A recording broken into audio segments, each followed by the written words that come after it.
हे दोस्तों, इस वीडियो में हम आपको टॉप 10 गैंगस्टर इन वेस्ट यूपी पार्ट 2 के बारे में बताने वाले हैं। इन गैंगस्टरों में से कुछ गैंगस्टर को पुलिस ने गिरफ्तार कर सलाखों के पीछे पहुंचा दिया है, तो वहीं कुछ गैंगस्टर पश्चिमी यूपी पुलिस द्वारा किए गए एनकाउंटर में मारे जा चुके हैं। जो गैंगस्टर अभी भी फरार हैं, पश्चिमी यूपी पुलिस उन गैंगस्टरों की तलाश में जुटी हुई है। दोस्तों, अगर आपको लगता है कि इस लिस्ट में किसी गैंगस्टर का नाम छूट गया है तो आप हमें दिए गए कमेंट बॉक्स में कमेंट कर बताएं। हम जब कभी भी इस वीडियो का पार्ट 3 बनाएंगे तो आपके द्वारा कमेंट किए गए नामों को वीडियो में ज़रूर शामिल करेंगे। दोस्तों, इस वीडियो को बनाने का मकसद केवल आपको जागरूक करना और जुर्म की दुनिया से बचाने का है और इस वीडियो का कोई मकसद नहीं है। दोस्तों, इस लिस्ट में नंबर 10 पर नाम आता है पश्चिमी उत्तर प्रदेश के कुख्यात गैंगस्टर रोहित साडू का। रोहित साडू मंसूरपुर के जोहरा गांव का रहने वाला है। पुलिस ने इसकी गिरफ्तारी पर 50,000 रुपये के इनाम की घोषणा भी की हुई है। रोहित पर 40 आपराधिक मामले दर्ज है। आपको बता दें कि रोहित मिर्जापुर जेल में बंद है।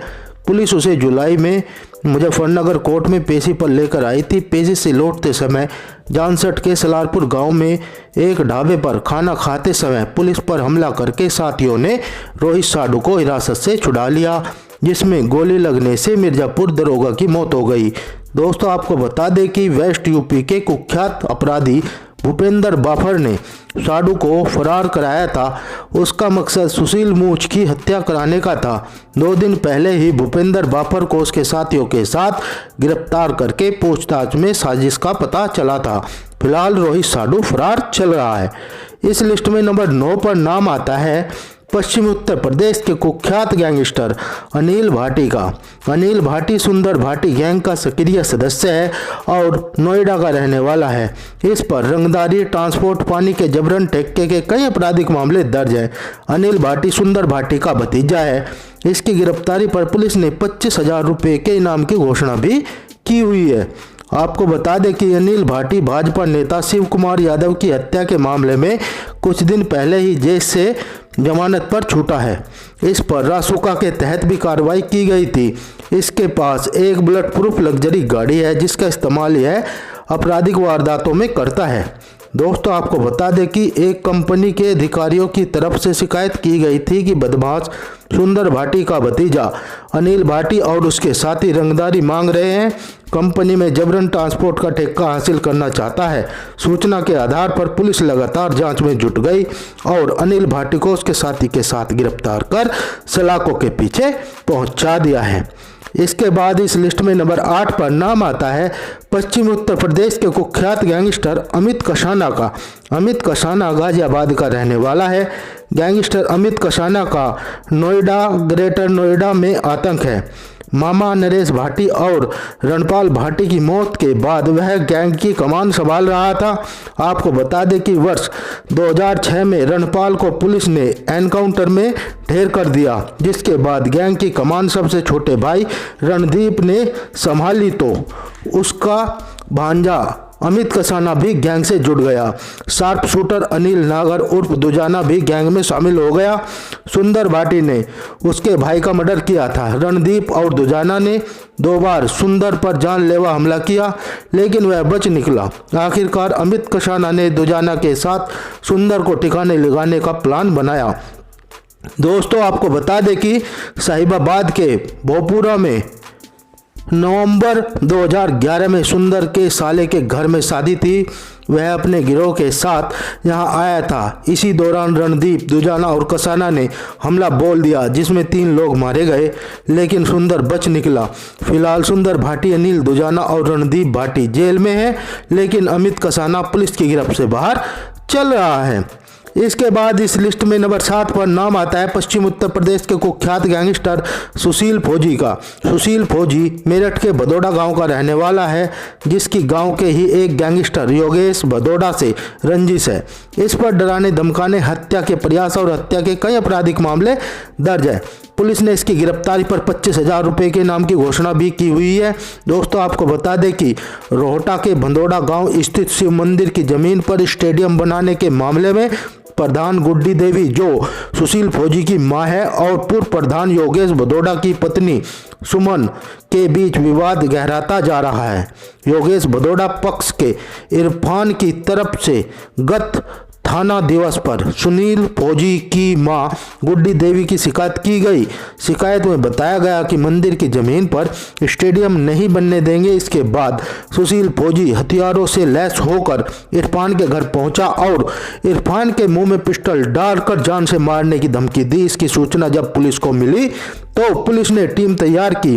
पुलिस मामले की जांच में लगातार लगी हुई है, जबकि सुशील फौजी फरार चल रहा है।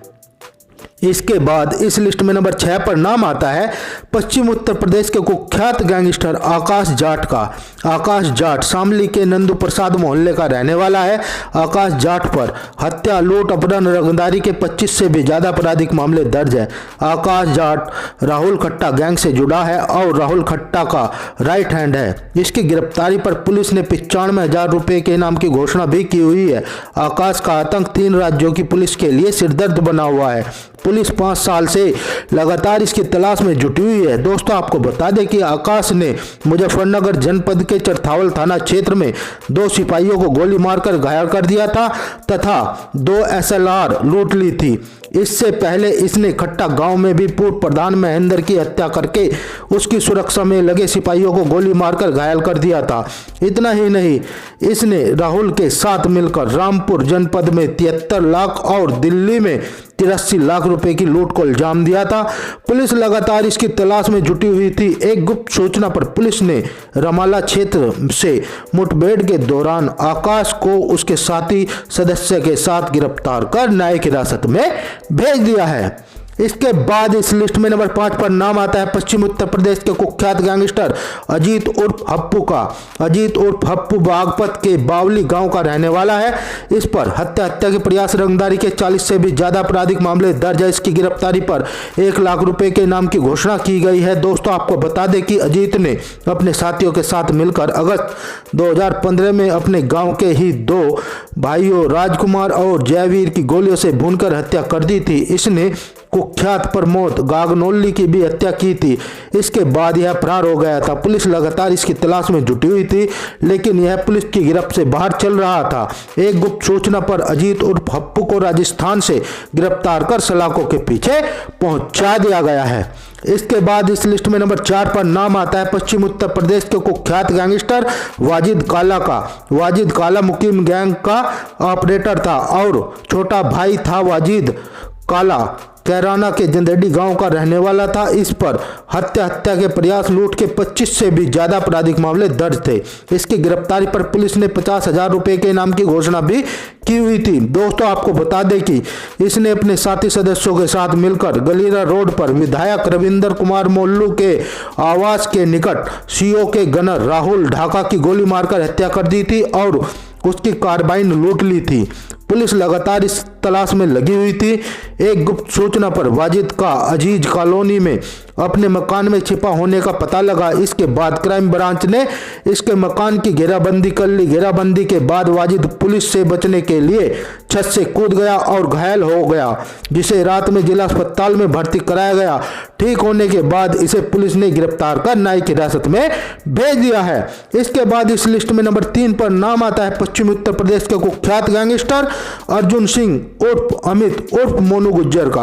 अर्जुन सिंह मेरठ का रहने वाला है। मेरठ कॉलेज से बीकॉम करने के बाद इसने पढ़ाई छोड़ दी। मेरठ कैंट में इसे नौकरी मिल गई, लेकिन 1 महीने बाद ही इसने नौकरी छोड़ दी। इसके बाद कपिल जाट और अंशुल के साथ मिलकर गैंग बना लिया। अर्जुन सिंह पर हत्या के प्रयास, रंगदारी और अपहरण के 80 से भी ज्यादा आपराधिक मामले दर्ज हैं। पुलिस ने इसकी गिरफ्तारी पर 1.5 लाख रुपए के इनाम की घोषणा भी कर रखी है। इसने अपने साथी सदस्यों के साथ मिलकर कपिल गुप्ता का अपहरण कर लिया था। इसके बाद से ही यह अपनी पहचान छिपाकर रहने लगा और अपना नाम अमित रख लिया। इसी नाम से इसने अपना पैन कार्ड और आधार कार्ड बनवाए और दिल्ली के बुराड़ी में रहने लगा। इसके बाद इसने मॉडल टाउन 3 इलाके के विवेक विहार के रहने वाले और बैंक्वेट हॉल के कैशियर ओम प्रकाश शर्मा से 3 लाख रुपए की लूट कर ली, जिसमें उसका नाम अमित पता लगा। जब यह पकड़ में आया तो इसने अपनी असली पहचान गैंगस्टर अर्जुन सिंह के रूप में हुई। इसके बाद इसने फरवरी 2011 में नोएडा निवासी सौरभ जैन का अपहरण कर लिया और फिरौती 1 करोड़ मांगी, लेकिन मामला 25 लाख में निपट गया। पुलिस इसकी तलाश में लगातार जुटी हुई थी, लेकिन मोनू उर्फ अर्जुन सिंह के साथी हरियाणा की सीमा में चले गए। एक गुप्त सूचना पर सोनीपत पुलिस ने मुठभेड़ के बाद अर्जुन सिंह उर्फ मोनू गुज्जर को गिरफ्तार करके न्यायिक हिरासत में पहुंचा दिया है। इसके बाद इस लिस्ट में नंबर 2 पर नाम आता है पश्चिम उत्तर प्रदेश के कुख्यात गैंगस्टर आदेश बालियान का। आदेश बालियान मुजफ्फरनगर के गांव भोरा खुर्द का रहने वाला था। खूनी रंजिश के चलते चर्चित यह गांव भोनी बोरा के नाम से जाना जाता है। आदेश ने रंजिश के चलते ही अपराध की दुनिया में कदम रखा और कभी पीछे मुड़कर नहीं देखा। आदेश पर हत्या, डकैती और लूट के 40 से भी ज्यादा आपराधिक मामले दर्ज है। पुलिस ने इसकी गिरफ्तारी पर 1.5 लाख रुपए के इनाम की घोषणा भी की हुई थी। दोस्तों, आपको बता दें कि कुछ समय पहले आदेश ने अपने साथी सदस्यों के साथ मिलकर स्कॉर्पियो चालक का अपहरण कर लिया था। विरोध करने पर चालक को गोली मारकर गंभीर रूप से घायल कर दिया था और एलम चौकी क्षेत्र जंगल में फेंक दिया था, जिसकी मेरठ अस्पताल में इलाज के दौरान मौत हो गई थी। आपको बता दें कि आदेश और उसके साथी को बुढ़ाना की पशुपैठ में व्यापारी मोटी रकम लेकर आते हैं की जानकारी थी। स्कॉर्पियो का इस्तेमाल पशु व्यापारियों की लूट में किया जाता था, जिसकी सूचना पर शामली और मुजफ्फरनगर पुलिस की घेराबंदी के बाद बदमाश स्कॉर्पियो को शाहपुर क्षेत्र में छोड़कर फरार हो गए थे। पुलिस लगातार इसकी तलाश में जुटी हुई थी। एक सूचना पर इसकी लोकेशन मीरापुर थाना क्षेत्र के कुतुबपुर झाल के पास मिली, जिसकी घेराबंदी करके मुठभेड़ के दौरान आदेश को गोली लगने से घायल हो गया। हॉस्पिटल में ले जाने पर डॉक्टर ने इसे मृत घोषित कर दिया है। दोस्तों, इसके बाद इस लिस्ट में नंबर 1 पर नाम आता है पश्चिम उत्तर प्रदेश के कुख्यात गैंगस्टर आशु जाट का। आशु जाट हप्पुड़ का रहने वाला है और मिर्ची गैंग का सरगना है। इस पर हत्या, डकैती, लूट और अपहरण के 50 से भी ज्यादा आपराधिक मामले दर्ज है। इसकी गिरफ्तारी पर हप्पुड़, गाजियाबाद, अलीगढ़, मेरठ, ग्रेटर नोएडा में 2.5 लाख रुपए के इनाम की घोषणा की गई है। गैंगस्टर आशु जाट चर्चा में जब आया जब इसने अपने ससुर से उधारी वसूलने पहुंचे भाजपा पन्ना प्रमुख चंद्रपाल की गोली मारकर हत्या कर दी।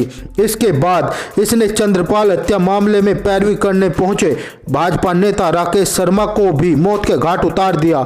इन घटनाओं को अंजाम देने के बाद आशु फरार हो गया। इसके अलावा आशु जाट कई पेट्रोल पंप और टोल प्लाजा की लूट में शामिल था और उसे इस काम में महारत हासिल थी। दोस्तों, आपको बता दें कि इसने गाजियाबाद में एक बार दरोगा से भी लूटपाट की थी और जब दरोगा ने विरोध किया तो इसने दरोगा का कान दांत से चबा लिया। पुलिस लगातार इसकी तलाश में जुटी हुई थी। 1.5 साल की फरारी के बाद इसे वर्ष 2020 में मुंबई से गिरफ्तार किया गया था। आशु जाट वहां सड़क किनारे सब्जी का ठेला लगाता था। पुलिस इसे यूपी लेकर आई थी तो इसने फिर भागने की कोशिश की, लेकिन पुलिस ने घेराबंदी कर इसे दबोचकर न्यायिक हिरासत में पहुंचा दिया है। दोस्तों, ये थे टॉप 10 गैंगस्टर इन वेस्ट यूपी पार्ट 2। अगर वीडियो अच्छी लगी है तो वीडियो को लाइक और शेयर करना ना भूलें और इसी तरह का वीडियो देखने के लिए मेरे चैनल को सब्सक्राइब करें। मिलते हैं अगली वीडियो में, तब तक के लिए आपका बहुत बहुत धन्यवाद।